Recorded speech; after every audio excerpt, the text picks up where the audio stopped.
Berikut ini akan kami jelaskan sebuah penafsiran yang paling mengejutkan mengenai ayat-ayat pada konten sebelumnya. Terutama mengenai 4 orang penguasa.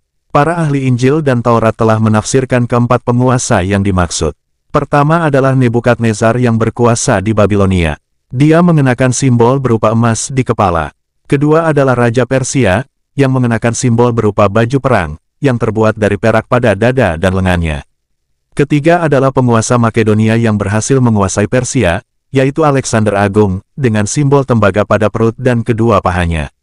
Sedangkan penguasa yang terakhir adalah Imperator Romawi dengan simbol besi pada kedua belah betis dan dua belah telapak kakinya.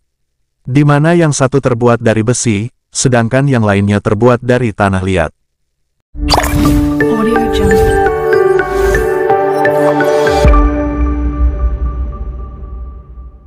Menurut kami, penafsiran seperti itu tentunya tidak benar sama sekali. Sebab ramalan tersebut berbicara tentang penguasa yang datang setelah mereka, dan berkuasa pada akhir zaman. Jadi, bukan berbicara tentang penguasa yang berkuasa dahulu kala. Ramalan tersebut juga bercerita tentang berdirinya sebuah negara yang memiliki wibawa dan keagungan besar. Di dalam negara itu terkumpul 4 hasil tambang tadi, yaitu emas atau kepala, perak atau dada dan dua lengan, yang memiliki arti sebuah perekonomian yang kuat. Sedangkan kata tembaga yang berkilau atau perut dan dua belah paha, berarti kekuatan jaringan informasi. Sementara kata besi atau dua belah betis dan telapak kaki, berarti kekuatan militer yang besar. Besi di sini mengandung arti kekerasan yang menghancurkan. Adapun simbol besi yang bercampur dengan tanah liat, menunjukkan fakta kemajemukan atau percampuran ras dan bangsa dalam sebuah negara.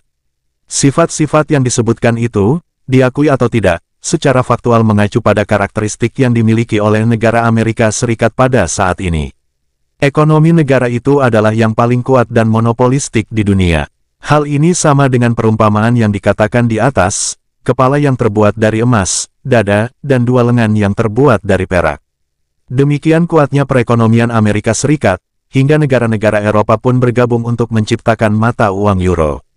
Tujuannya, agar dapat menyaingi mata uang dolar. Setidaknya ini adalah bukti, bahwa tak ada satu negara yang berani maju berhadapan seorang diri dengan kekuatan ekonomi Amerika.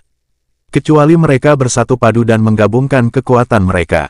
Sifat atau ciri lainnya adalah kedua belah paha yang terbuat dari tembaga, yang tak lain merupakan simbol kekuatan informasi. Kita semua pun mengerti bahwa Amerika Serikat memiliki kekuatan informasi melebihi negara lainnya, termasuk jaringan internet dalam skala global, dan kepemilikan satelit ruang angkasa dalam jumlah yang paling banyak. Pantas saja bila negara itu amat sombong dalam menunjukkan kekuatan, dan keberhasilan informasinya kepada dunia. Yang terakhir adalah gambaran betis yang terbuat dari besi. Maknanya adalah kekuatan, karena besi sendiri adalah simbol kekuatan dan kekerasan. Begitu juga dengan gambaran kedua belah telapak kaki yang masing-masing terbuat dari besi dan dari sejenis tanah liat. Ini adalah simbolisasi tentang adanya heterogenitas pada kekuatan yang dimiliki Amerika Serikat, yang memang terdiri dari banyak suku bangsa.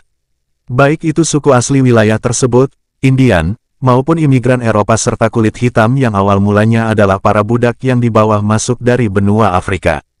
Kita tahu bahwa besi memiliki sifat yang unik, yaitu tak dapat bercampur dengan jenis lainnya. Itu adalah simbolisasi tentang sifat ras kulit putih Amerika, yang tak dapat bersatu dengan ras kulit hitam maupun Indian.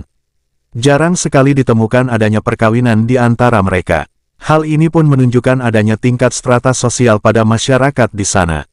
Selanjutnya, dalam mimpi tersebut digambarkan, sementara tuanku melihatnya, terungkit lepas sebuah batu tanpa perbuatan tangan manusia, lalu menimpa patung itu, tepat pada kakinya yang terbuat dari besi dan tanah liat itu, hingga remuk. Maka dengan sekaligus diremukan juga besi, tanah liat, tembaga, perak, dan emas itu. Semuanya pun menjadi seperti sekam di tempat pengirikan pada musim panas, lalu angin menghembuskannya, sehingga tak ada bekas-bekasnya yang ditemukan.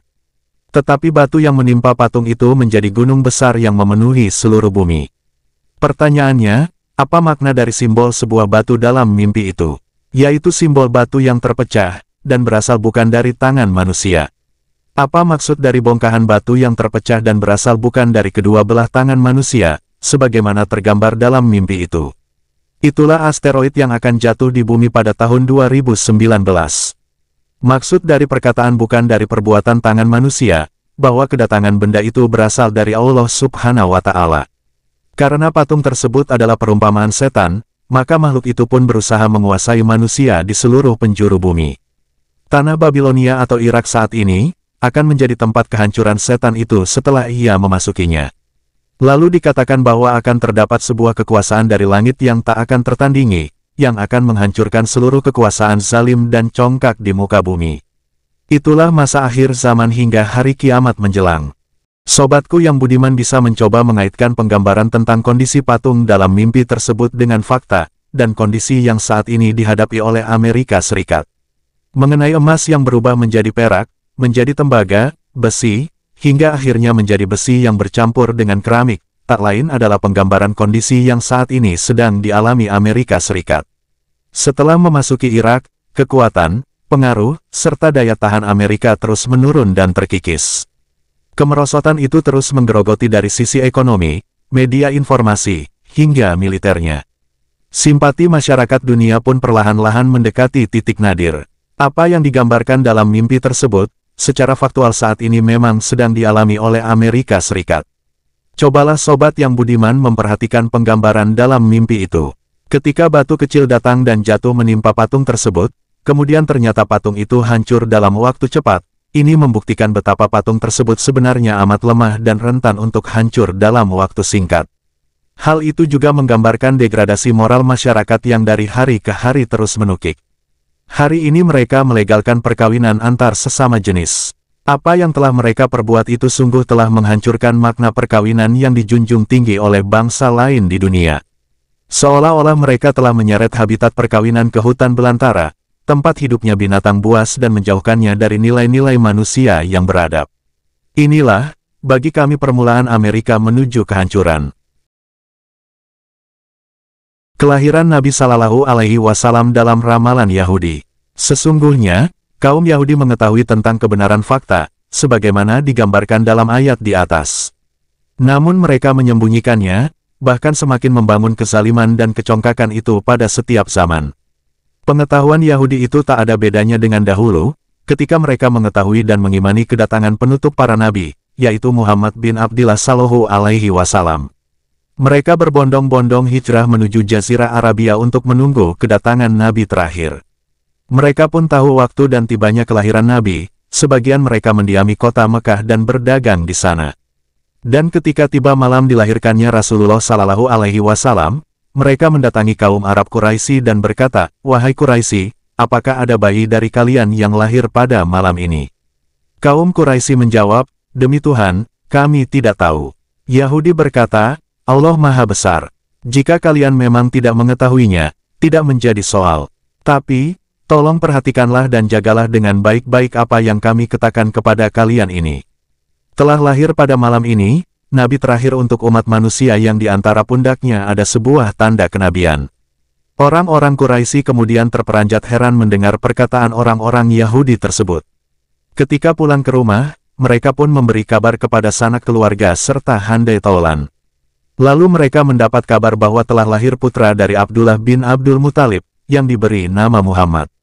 Kemudian orang-orang Quraisy segera mendatangi Aminah, ibunda Nabi, dan meminta untuk ditunjukkan bayi itu kepada mereka. Dan di antara kedua pundak bayi itu, mereka mendapatkan sebuah tanda kenabian, sebagaimana yang telah disifatkan sebelumnya. Orang-orang Yahudi lalu memberi ucapan selamat kepada kaum Quraisy. "Selamat wahai kaum Quraisy, telah pindah nubuwah atau kenabian dari kami Bani Israel kepada kalian kaum Quraisy. Bergembiralah, kelak kalian akan berkuasa dari timur tengah hingga barat bumi ini." Sebenarnya kaum Yahudi banyak mengetahui rahasia-rahasia besar. Hanya saja, mereka kerap menyembunyikan kebenaran rahasia tersebut.